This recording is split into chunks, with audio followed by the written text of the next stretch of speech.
In a world that's on fire, it's important to know that even the simple things aren't always perfectly simple.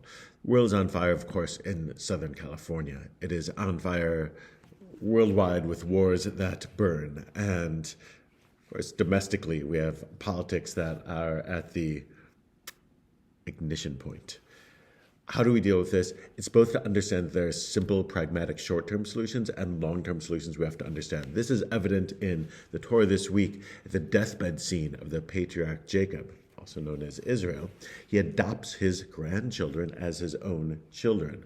Why does he do this? It's a weird move. The philosopher Leon Kass underlines the possible reasoning. The children of Israel are saved by Joseph.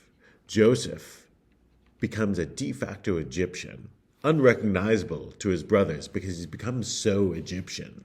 And Jacob and the family need him to save them with his Egyptian wealth and his Egyptian wisdom and his Egyptian power. But Jacob also wants to adopt Joseph's children, Ephraim and Manasseh, to make them children of Israel.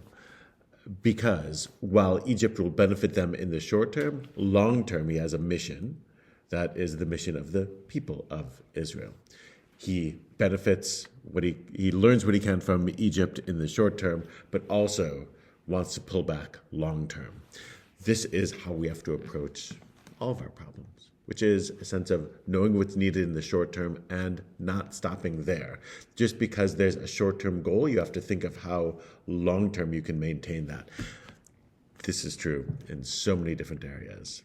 Not just to think short-term and not just to think long-term, but to hold both at once. This is part of what seems to be going on at the end of the book of Genesis. There's a wisdom in it that we have to understand. Balancing our short-term needs with our long-term strategy is part of how Israel made it through hard times. That's how we can try to navigate through the difficult times that we're in now. Shabbat Shalom.